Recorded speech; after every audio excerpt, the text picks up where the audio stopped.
अस्सलाम वालेकुम व्यूअर्स, कैसे आप सब लोग। आई होप आप सब खैरियत से होंगे। मैं हूं डॉक्टर जी दानिश, आपको हमारे चैनल पे खुश आमदीद। Welcome to my channel. आज हम बात करने जा रहे हैं बेस्टी के ऊपर। बेस्टी क्या है, इसका होम्योपैथी के अंदर बेस्ट ट्रीटमेंट क्या है और इसकी वजह क्या होती है बेस्टी की, यानी कि वज़न का बढ़ना, जिस्म की यानी फुलावट और जिस्म का बहुत ज़्यादा मोटा हो जाना, इसकी वजह क्या हो सकती है, इसको हम डिस्कस करने जा रहे हैं। अगर आप मेरे चैनल पर नए हैं तो मेरे चैनल को सब्सक्राइब कर लें और बेल आइकन को प्रेस कर लें ताकि मेरी हर आने वाली वीडियो आप तक सबसे पहले पहुंच सके। जैसा कि आप जानते हैं कि बहुत सारी वजह मोटापे की एक तो ये होती है कि बाज़ जो अफराद होते हैं उनको भूख जो है वो रूटीन से ज़्यादा लगती है और वो अपने खाने में बहुत ज़्यादा मसरूफ़ रहते हैं। यानी कि अगर हम नॉर्मल लाइफ में देखें तो इंसान जो है 3 टाइम खाना खाता है और बाज़ लोग ऐसे होते हैं कि जिनको भूख इतनी ज़्यादा लगती है वो दिन में कई बार खाते हैं। एक तो ये भी बहुत ज़्यादा होती है। बाज़ पेशेंट ऐसे होते हैं कि वो फ़ैट बहुत ज़्यादा लेते हैं। फ़ैट लेने की वजह से जिस्म के अंदर चर्बी की जो मिकदार है वो जितनी होनी चाहिए उससे कई गुना बढ़ जाती है, जिसकी वजह से इंसान का वज़न बढ़ना शुरू हो जाता है और इसके साथ-साथ उसके जिस्म में जो है मोटापा आ जाता है, ओबेसिटी हो जाती है। इसके साथ-साथ बाज़ ऐसे भी पेशेंट देखने में आए हैं जिनके जीन्स के अंदर जो है वो मोटापा होता है, यानी कि पेरेंट्स जो है वो भी मोटापे में है, वालदा वालद और पीछे से देखे दादा दादी, तो इस तरीके से वो जीन्स जो है वो आगे कन्वर्ट होती रहती है बच्चों के अंदर। ये हमारी जो हमारे अपने पेशेंट के अंदर मैंने ये चीज़ें देखी हैं कि वो जीन्स के जो है ना लिहाज से भी मोटापा बॉडी में कन्वर्ट होता रहता है। इसके बावजूद कि बच्चे कम खाते हैं, घर वाले कम खुराक खाते हैं, लेकिन इसके बावजूद जो भी खाते हैं लेकिन उनके जिस्म के अंदर मोटापा ऑटोमेटिकली आना शुरू हो जाता है। तो अगर ये तमाम मसाइल आपको दरपेश हैं और आपका जिस्म मोटा हो रहा है तो होम्योपैथी के अंदर बेस्ट मेडिसिन मैं आपको बताने जा रहा हूँ। इसके ज़रिए से आप जो है अपने मोटापे का इलाज कर सकते हैं। इससे पहले मैं कुछ प्रिकॉशंस आपको देना चाहता हूँ, हदायत देना चाहता हूँ, आपको परहेज़ बताना चाहता हूँ। अगर आप इनके ऊपर मुकम्मल तौर पर परहेज़ कर सकते हैं और इन चीज़ों को आप अपनी लाइफ का हिस्सा बना सकते हैं तो इंशाल्लाह आप मोटापे वाली लानत से बच सकते हैं। सबसे पहले आप परहेज़ के अंदर ये है कि आप बहुत ज़्यादा फ़ैट ना लिया करें। फ़ैट में जितनी भी चर्बी वाली चीज़ें हैं, यानी कि अगर आप मीट लेते हैं तो बग़ैर चर्बी के लिया करें, उसको साफ़ कर लें और उसको उबाल कर उसकी जो है वो पानी है वो अलग ही निकाल दें। क्योंकि अगर आप वही जब मीट बनाते हैं, अगर वही पानी जिसके अंदर आपने गोश्त उबाला है और उसको आपने पका लिया है तो वो जो जितनी भी फैट होती है वो उसके अंदर होती है, जिसको हम यखनी के अल्फाज देते हैं। तो वो तो चर्बी तो उसी के अंदर होती है, वो फैट जो होती है उसी के अंदर मौजूद होती है, तो वो डेफिनेटली आपके लिए मोटापे का जरिया बनेगी। इसके साथ साथ अपनी खुराक के अंदर एक मतवाजन टाइम रखें, यानी कि आप एक अपना टाइम टेबल बनाएं। अगर आपने सुबह 7 बजे नाश्ता करना है तो इसका मतलब डन, आप मेहमान गए हैं, आप जहाँ कहीं भी हैं आपने 7 बजे नाश्ता करना है। दोपहर का खाना अगर आपने 1 बजे खाना है तो इसका मतलब 1 बजे खाना है, ना तो आपने 12 बजे खाना है और ना आपने 2 बजे खाना है। एक का मतलब 1 बजे ही खाना है। इसी तरीके से अगर शाम का खाना है तो आप मगरिब के टाइम खा लें।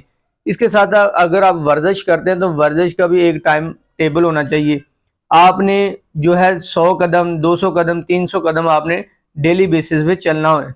इसके साथ साथ आपने ये तो अगर मॉर्निंग में वर्जिश करते हैं तो इस तरीके से करें कि खाली पेट हो, फजर की नमाज अदा करें, कुरान पाक की तलावत करने के बाद आप 1 से 1.5 घंटा आप मुकम्मल, और भागना नहीं है, दौड़ना नहीं है, यानी कि रूटीन से ज़्यादा थोड़ी सी स्पीड से चलना है ताकि आपको आपकी बॉडी में पसीना आए और आपके अंदर जो फैट जमा हो चुकी है वो आहिस्ता आहिस्ता पसीने के रास्ते खारिज होना शुरू हो जाएगी।